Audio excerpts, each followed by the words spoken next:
जुलाई 2024 को पूरे भारतवर्ष में 3 नए कानून लागू किए गए हैं। इन कानूनों का उद्देश्य भारतीय कानूनी प्रणाली में सुधार करना और भारतीय सोच पर आधारित न्याय प्रणाली स्थापित करना। इन्हें भारतीय संविधान की मूल भावना के साथ बनाया गया है। इन कानूनों की आत्मा न्याय, समानता और निष्पक्षता होगी। नए आपराधिक कानूनों में महिलाओं और बच्चों के खिलाफ अपराध से निपटने के लिए 37 धाराएं शामिल की गई हैं। 18 वर्ष से कम आयु की लड़की के साथ सामूहिक बलात्कार के लिए आजीवन कारावास या मृत्युदंड का प्रावधान किया गया है। आज 1 जुलाई 2024 को पूरे भारतवर्ष में 3 नए कानून लागू किए गए हैं। आप लोगों को जागरूक करने के लिए हम लोगों को आदेश प्राप्त हुए हैं कि प्रचार प्रसार अधिक से अधिक करें, जिससे सभी आम नागरिक को इन 3 नए कानूनों को आज की तारीख से 1 जुलाई 2024 से लागू होने के संबंध में आप लोगों को जानकारी दी जा सके। इन कानूनों का उद्देश्य भारतीय कानूनी प्रणाली में सुधार करना और भारतीय सोच पर आधारित न्याय प्रणाली स्थापित करना।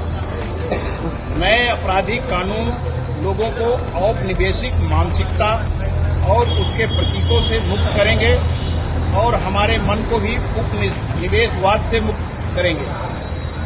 ये दंड के बजाय न्याय पर ध्यान केंद्रित है।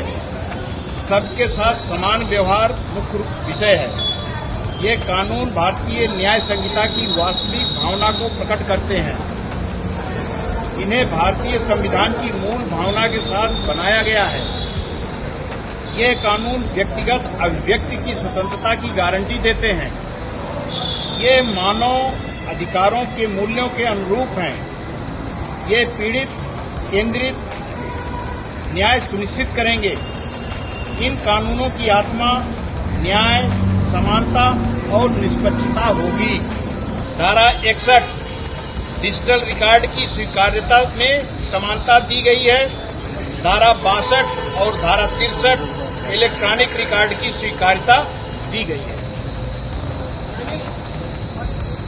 महिलाएं और बच्चों के लिए विशेष प्रावधान है। जो नए आपराधिक कानूनों में महिलाओं और बच्चों के खिलाफ अपराध से निपटने के लिए 37 धाराएं शामिल की गई हैं।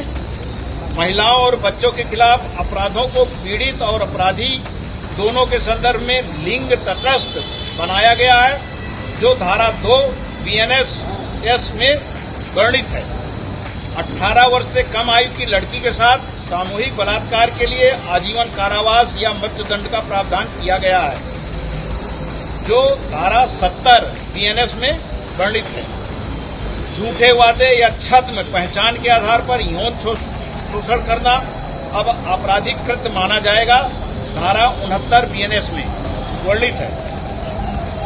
चिकित्सकों को बलात्कार से पीड़ित महिला की मेडिकल रिपोर्ट 7 दिनों के भीतर जांच अधिकारी को भेजने का आदेश दिया गया है, जो धारा 51(3) BNS में वर्णित है। आपराधिक कानून पर जो परिवर्तन किया गया है, मुख्य रूप से परिवर्तन IPC में धाराओं की संख्या 511 से घटाकर BNS में 358 कर दी गई हैं।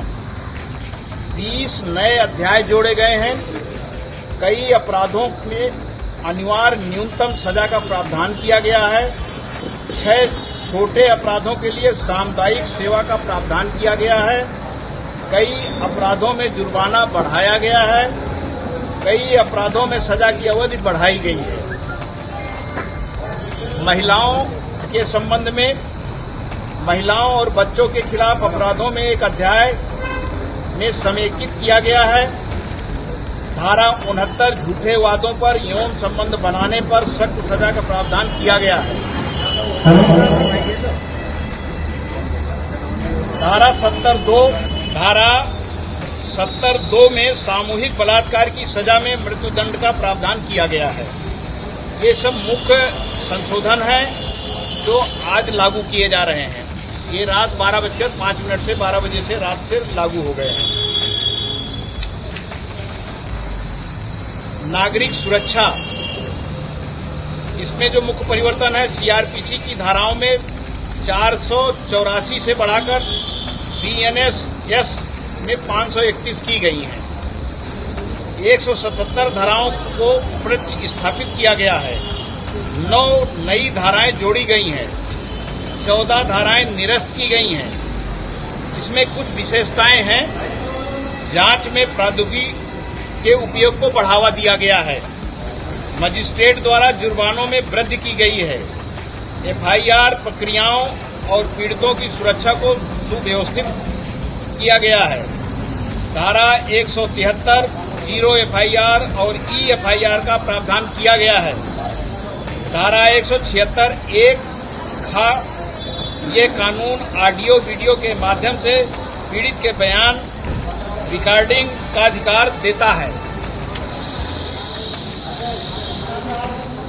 भारतीय साक्ष्य अधिनियम के मुख्य परिवर्तन, आईईए में धाराओं की संख्या 167 से बढ़ाकर बीएसए में 170 की गई है। 24 धाराएं बदली गई हैं।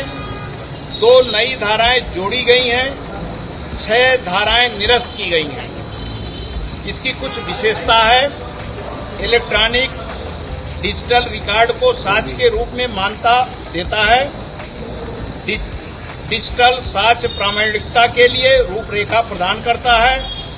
सब्सक्राइब करें आपका अपना चैनल न्यूज टाइम नेशन और हर खबर सबसे पहले पाने के लिए बेल आइकॉन जरूर दबाएं। और हाँ, खबरें पसंद आ जाएं तो लाइक और शेयर करना ना भूलें।